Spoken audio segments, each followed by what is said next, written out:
donc, qui nous vient de l'Université de Limoges, Amadou Maguette Djogomai Ndiaye, et qui va nous parler de la construction et validation d'un algorithme d'IA pour la prévention de la chute chez la personne âgée. C'est à vous.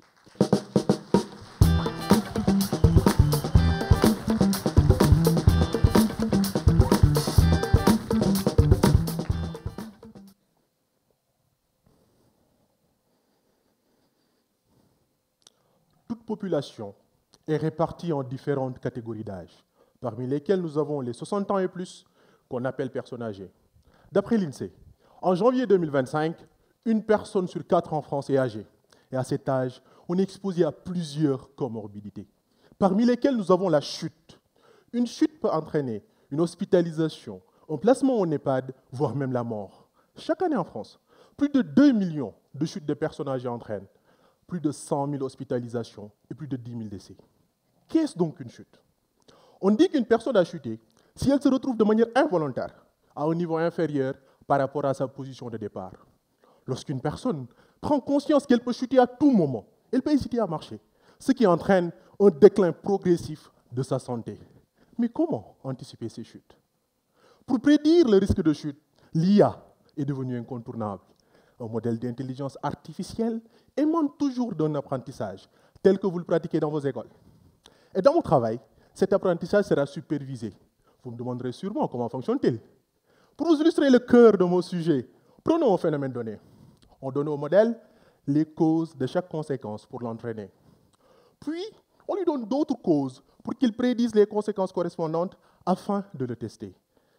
La comparaison de ces réponses avec les vraies conséquences permet d'évaluer sa capacité prédictive. Les données que j'utilise dans ce modèle sont issues d'évaluations globales de santé de personnes âgées vivant à domicile.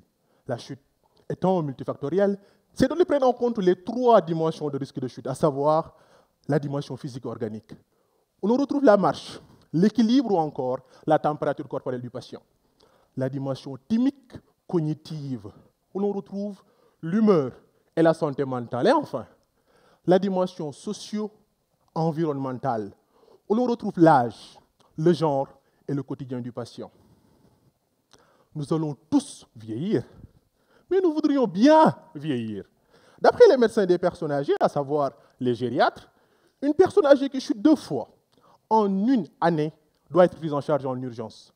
Dans mon travail de thèse, je développe un outil d'aide à la décision personnalisé et qui prédit les chutes tous les 6 mois avec quelques caractéristiques de ces 3 dimensions de risque de chute, ce qui pourrait permettre aux médecins et aux infirmiers de prévenir au mieux les risques de chute. Comme toute IA, l'outil pourra être amélioré avec de nouvelles données au fil des années, ce qui pourrait contribuer à garder le plus longtemps possible les personnes âgées à leur domicile, leur éviter les hospitalisations et donc favoriser un vieillissement en bonne santé de tous. Vous l'avez sûrement deviné. Je suis mathématicien. Et cette chute-là, vous ne l'avez pas prédit. Bravo Amadou, c'était une belle chute. Et merci beaucoup.